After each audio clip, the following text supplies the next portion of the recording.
Welcome to the I Get Better podcast with your hosts, Charlene Renee and Phaedra Smith, where we discuss topics related to life, love, mental, physical, and spiritual health, and how we can all get better together.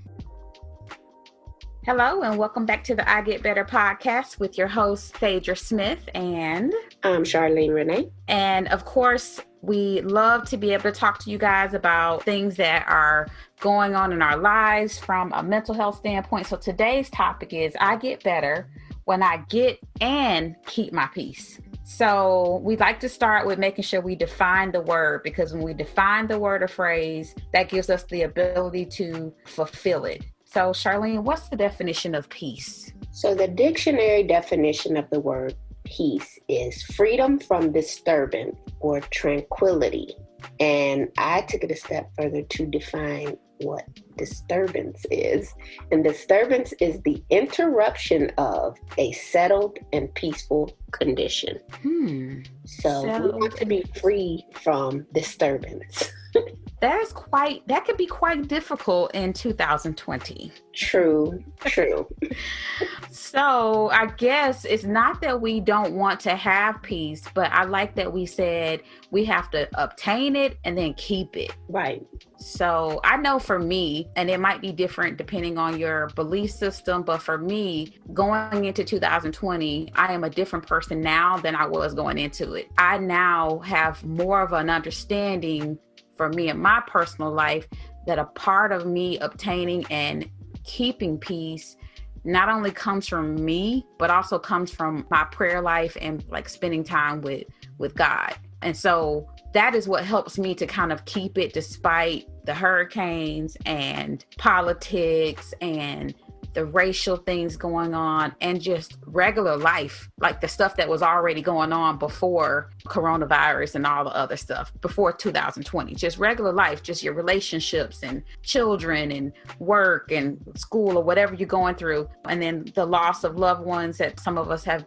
experienced this year. So yeah, that I think just to add on to that, I just wanted to add that on to our definition is that your belief system, I believe, also plays a role in that when you talk about disturbance. Yeah. And why is it important? Why do you think we need to work at getting and keeping our peace? Well, for me, I believe that peace is accompanied by rest and rejuvenation. So, which I'm just going to throw a little plug in here. I know we haven't really solidified it yet. However, we plan on having a series, like some sort of series and groups on peace and something along in that family, because it's such an important thing. And one of the examples I thought of is like a computer. All of us have had experience with computers that maybe you haven't shut it down in a while to let it just kind of restart. And I believe that like our bodies and our brains are just like that. And when we don't have that peace, which kind of gives us that time to be free from disturbance and work and even play, but just like that noise, then I think it causes glitches. It can cause memory issues. It can cause attitudes. It can cause poor relationships, or you just kind of not being aware of what's going on. So I think the consequence is exactly what the definition says, the disturbance that comes along with not being able to have moments of peace. Yeah. And I like that you mentioned a computer, because when you think about peace, it's really a state of mind, and your mind is like the computer, right, of your body. And so when your peace of mind is disrupted, it's really difficult for anything to go well in your life. So you have to make it a priority to find that peace of mind in the midst of everything that is going on in order for you to push forward, move forward, and get through all of the challenges that you're experiencing. And especially in this year, 2020, has just been one thing after another.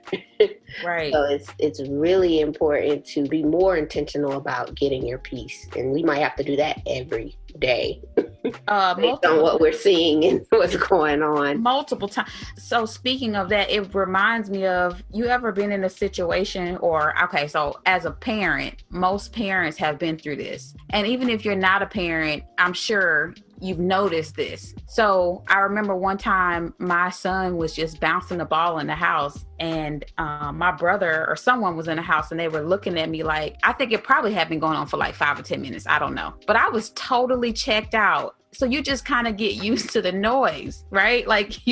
So for me, a part of me getting my sense of peace, like in the midst of noise, has been to just like focus on what's maybe entertaining me and like block it out. So I do think we have to have moments of our lives where we know how to go to that place in our minds, or go to that place even physically, to block out the noise, whether that be that I get off Facebook, that I don't watch the news today, that I spend some time by myself. And I know I'm kind of getting ahead of us, but it just reminded me of that, just being a parent. Like, I know we've all had those moments where we're like, all of a sudden you hear everything at one time. You're like, everybody be quiet. What's going on? You don't know how long the house has been on fire, but now you are awake. Right. So yeah. So yeah, let's talk about some of the barriers and the consequences to not having peace in your life.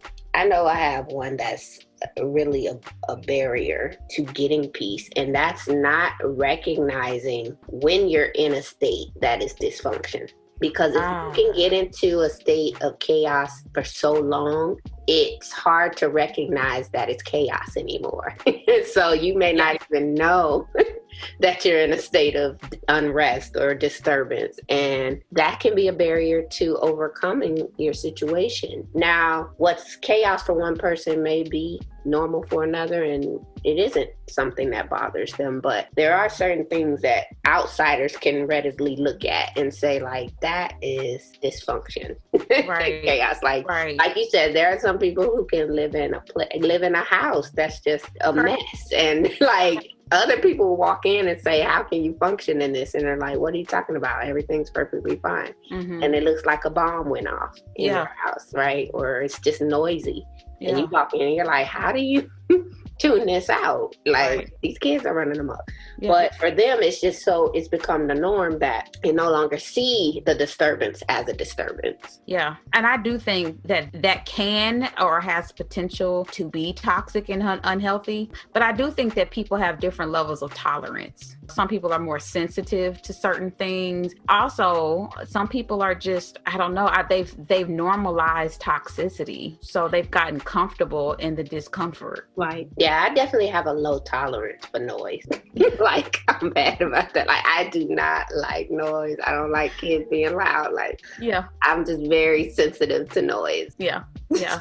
No, I am also, but I will tell you, I may have always been like that because it's been just me and my brother. And now I only have 2 kids. And so my kids kind of stay to themselves. And like, when they do get loud, I'm like extra sensitive to it, unless I'm just like hyper focused on something. But I do think that I'm very sensitive to it, but I have become more sensitive because I don't have a lot of space for the noise anymore. I think that like with everything going on, like maybe we've all have this experience in 2020 where it's like you feel like you just don't have the same amount of emotional and mental space that you used to, because a lot of our, I guess, mental and emotional is taken up by the things that we can't control. So it only leaves like maybe a small amount of tolerance for extra noise. So I think that's why as we're talking, we do have to think about those things when we talk about, hey, I'm extra sensitive to these things now, and realizing that, hey, we're in a season where you're already kind of dealing with things that you have absolutely no control of, and they might be taking up way more space in your life than it ever has before. So that's a good point.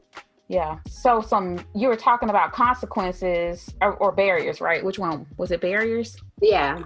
One of the barriers. So more, I guess another barrier could be, I just talked about it, just like not having that room anymore, the same amount that you used to have. So I have a question for you. You mentioned something. How do you know when it's not normal? How do you get to a place where you become more aware of that? Does that come from something from the inside out all the time, or from the outside in? Like, how do you get to that place of awareness? That's a good question. I don't know. I think it would have to come from the inside out, because like I said, what's normal for you, I can't really dictate. You know, everybody has different lives, but I guess you would have to be able to do some reflection on, like, is the life you're living the life you want to be living? Are you feeling that, you know, you're in a place of comfort and contentment, or are you finding that you're discontent? So normal, I guess, might not be the right word because everybody lives different lives, but are you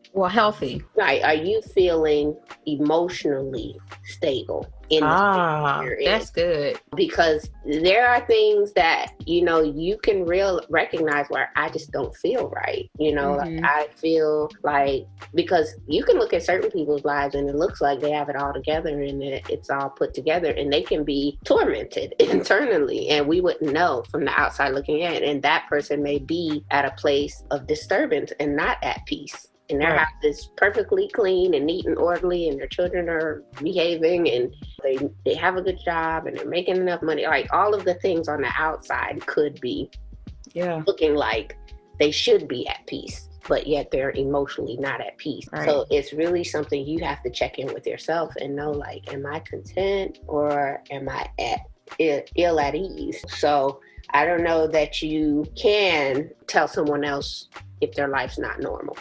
No, I agree with that. I like the fact that you said checking in with yourself. And I think that's coming up on another podcast, that kind of reflection and stuff. Mm-hmm. But I do think that's a huge part of peace, is being able to like check in with yourself, not only just mentally and emotionally, but like, how's my body feeling? Am I having like extra aches and pains that I normally wouldn't have? And sometimes our body is a really good indicator of that.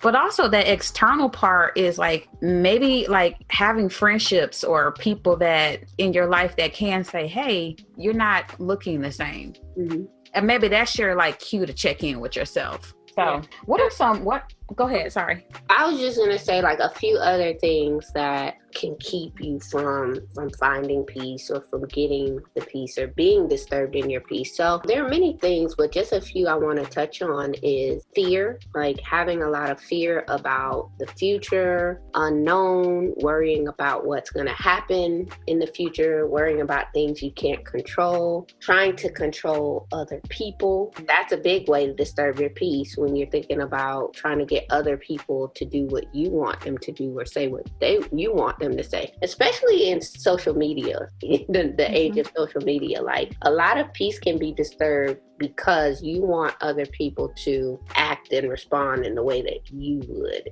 And that's something that can really disturb your peace. And I've been disturbed that way. And those are times where I just have to get off the internet for a little bit. Yeah. Because you can't control other people. Even if you feel like you have to speak up in every situation or defend yourself. And those are things that can disturb your peace, when you could just say, you know what, I don't have to put energy and effort into this thing. Correct. And not just social media, but just even in your family systems, in your relationships with your spouses or parents. Like I feel like the saying goes, pick and choose your battles. Right. Is this something that I really want to devote my energy into, or could I be reading a book? Right. So yeah, I really like that you said that. So let's talk about some ways that you can get and keep your peace. Okay. During this time. You have some. My number one thing was worry about yourself. Stay in your lane. Don't come up about yourself. Like, you don't know how many people's peace gets disturbed just because they won't worry about themselves, and they are focusing their time and attention on other people, whether it's what other people have that they don't, that they're, comparing themselves to them, whether other people like them or not, and they're not being validated by other people. Just being concerned with the opinions of others, being concerned with the actions of other people, taking the focus off of you and putting it on someone else. That can lead to a huge disturbance in your peace. So getting more peace can look as simple as just worry about you. Focus. I agree.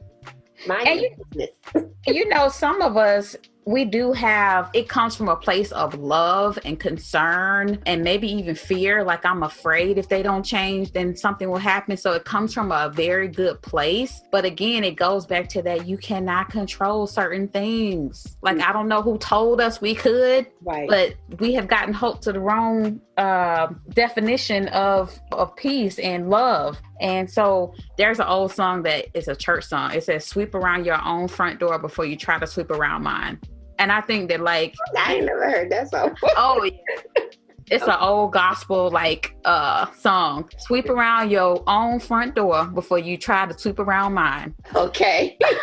All right, I got it. But you know what? If I concern myself with sweeping my own front door, even if I see your door a mess, I can pray for you. Like, oh God, please help her to see her front door. But man, like, I can get so much. And when I say peace, I think of energy.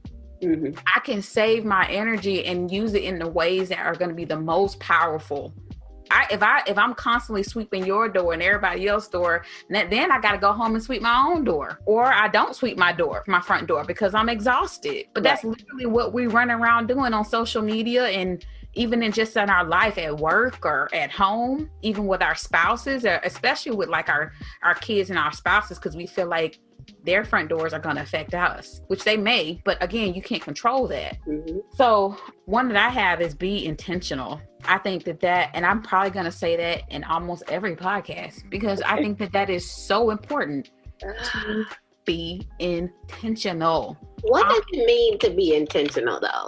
Like, I'm on purpose not gonna get my peace taken away. So like if I realize that a situation is dangerous for me, on purpose, I'm gonna say no, thank you. I'm going to turn around and avoid it. Or most people would say that they're not being disrupted on purpose, but they're not. It's like, I'm not intentionally being disturbed, but I am disturbed. But are you intentional? Oh, okay, right. But are you intentional about getting to a place? So let's not look at the disturbed part, but the opposite part, which is the peace part, the rest part. That's what I'm saying, be intentional about. So if you know the things that will bring you peace, rest, and rejuvenation, are you being intentional about those?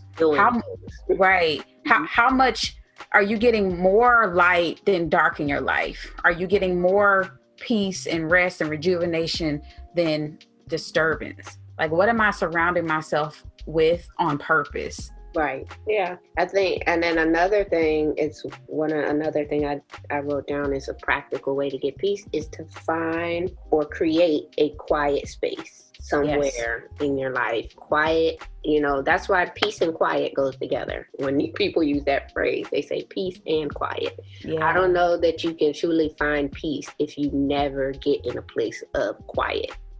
Or have a place. It doesn't matter where it is. If it's sitting in your car, if you have too many people in your house and you can't find a quiet space, get in your car. If you don't have a car, sit outside in nature. If you don't have a place in your house, go to the bathroom when you don't need to use the bathroom, just to find a place of quiet so that you can, like you said, be intentional. Whatever's peace for you is peace for you. It may not be silence, but I think getting some silence sometimes is essential to finding peace. Yeah, I think that's so good. Even a part of being a therapist, one of the essential things you learn has nothing to do with talking. It's about quiet, leaving room for processing, leaving room for feedback. I mean, dang, sometimes we talk so much, even just like to ourselves, or whether it's like we got the music going or we talking on the phone or just whatever, but are we giving our brains time to just like, I'm sure like our brains and stuff are like, will you shut all of this down, because we about to go crazy up in here. And I feel like that quiet gives you time to just like kind of like reflect, and not even just reflect, because that's sometimes a part of the noise also, is the overthinking for some people. So I think meditation is such a good part of it. It's just mindfulness, meditation, putting on something that forces you or teaches you how to have quiet. Mm-hmm. Yeah. And then finally, the last one is to set boundaries to protect yourself and protect your peace. So after you've gotten your peace, I think it's just as equally important to protect it and keep it. And the way to do that is through setting boundaries and not allowing things to come in and take it away or disturb it or decrease your peace. So you have to be able to set boundaries. And that's a whole nother skill to learn. Yeah. I think we should do a podcast we haven't done one on boundaries, have we? I think we've talked about boundaries in various podcasts, but we haven't done one specifically on boundaries, but we definitely should. Yeah. Into doing that, because I talk about boundaries quite a lot. Me too. With clients, and I talk about them for myself. Me too. I have very clear boundaries that I'm not willing to cross. I have very clear things that I know I'm not willing to allow, because I've been in a place where I've allowed things to disturb my peace, and it's not good. Once I realized like the value of peace, there wasn't anything I wasn't willing to do to protect it, because to me, it's more valuable than almost anything that I could have. And so I'm going to go to great lengths to set boundaries to protect the peace that I've worked hard to get for myself, So setting boundaries to protect yourself from a disturbance or a disruption. If you think about being in a battle, like you said, Major, like every battle has some kinds of defenses that it utilizes and puts up for protection. And so wanting to avoid getting disturbed or disrupted or riled up requires protection through setting of a boundary. Right. And we'll get into it. Boundaries is such a deep and intricate topic, and it's not just an easy kind of thing to say, oh, I'm going to have boundaries today. It's something that I do think takes some time and practice. Honestly, I'm still practicing. But if you guys want to learn more about boundaries, of course, get into therapy. That's always a good thing. But you can read, like there's a book called Boundaries, and it's on Amazon for $11.49, Henry Cloud. And it might have a religious tone to it. I'm not positive, but it is a very, very, very good book if you want to kind of start to learn. Yeah, I've got a couple copies of the workbook that goes along with the book. Okay. I don't think I ever got the book, but I do have the workbook that goes with the book. He has different ones, so you can do. There are different ones. They talk about family, relationships, work boundaries, friendships, all of that. Family. Yep. I'm looking at one that says boundaries in dating, and they're all like $8.79, $11.49, $13.99, like how to have healthy choices and relationships and stuff. And so anyways, it's something that we could all benefit from, but we will be coming out with a podcast on boundaries. Yes. Write that down. Coming soon. So I think that's pretty much a wrap for today. We definitely wanted to introduce you to the concept of getting and keeping your peace. Especially during this time, I think it's really important for you to focus on that, being that we're in such a state of everything going differently than we planned this year. Yeah. The pandemic and election and all the things that are happening right now in the world. So do what you need to do to get and keep your peace. We need a favor from you guys. We'd like for you to rate and review and subscribe, like us on Facebook, on our Instagram, and just let us know what topics you guys are interested in. We would love to be able to discuss those types of things on our show. Tell your friends and family. These are just really good, I think, concepts that create very good conversations in small groups or with your significant other. These are really good talking points to say, what does our peace look like in our family, or how do we want it to look? So until next time, let's keep getting better so we can do better in order to be better. We'll talk to y'all later. Bye.